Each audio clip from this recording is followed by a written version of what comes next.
Please. I'm just curious. You made a great point, I thought, was that exude confidence, even if you don't have it yet. Even if you don't have it. That's great. I love it. We call it posture in what I do. I think it's probably the same thing. Yes. When did you know you had that? Well, I don't. You're still learning? I'm still learning. I still find myself in positions of having to manufacture. I just recently got a job at a church where I would say it's probably an 800 or 1,000 member church, and they've hired me to do all the music in the church. Well,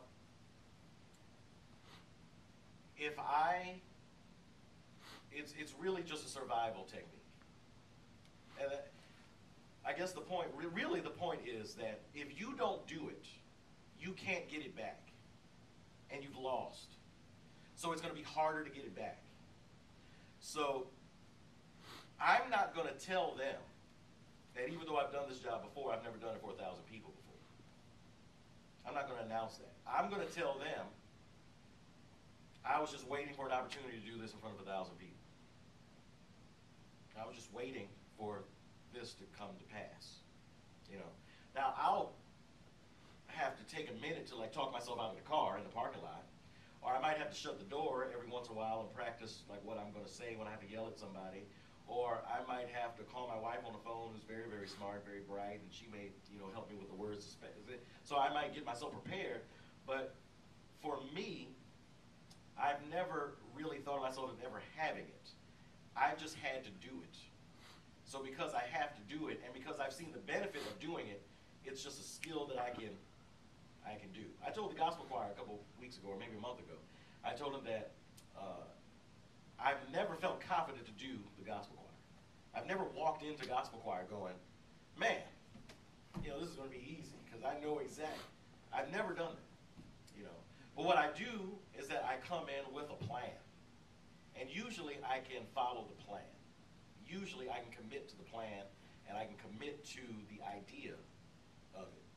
So if we're going to plan for Easter, I know that they're expecting me to make a decision, so I'm not going to give an opportunity for somebody else to talk me out of the plan. So my pastor does a great job of saying, spin it all positive. Spin it all positive. So you don't say, you really can't sing that solo very well. And at Easter time, people are coming. So we kind of want the best people that can sing that can't sing. What you say is, why don't we take some more time to really develop your voice, and then we'll find a song that fits you better than this one. So that way we have more of an opportunity to get you in a place where that you're really sounding great. So this person can sing it well right now. They can do their thing, and then we'll tighten you up so that way we can get both of you to that level, so that way we can have people come to church and they can hear all this great talent that we have. And me spinning it positive is the confidence. You don't say, oh, I really don't want to have that conversation because I'm afraid to, I don't really know. Look, I know that, I was thinking, what if we, that kind of, so I don't know if I am, but I say, I do what I have to do. So I think you have to just decide. And everybody's different. You either are that person. My pastor's a very confident person. He comes to the room and everybody stiffens up a little bit. Not even because he demands that, but he's just a very confident person.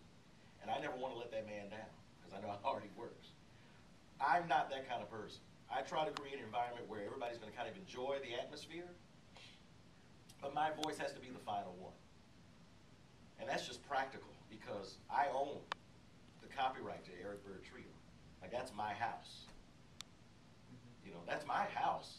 So your input is welcome, but that's my house.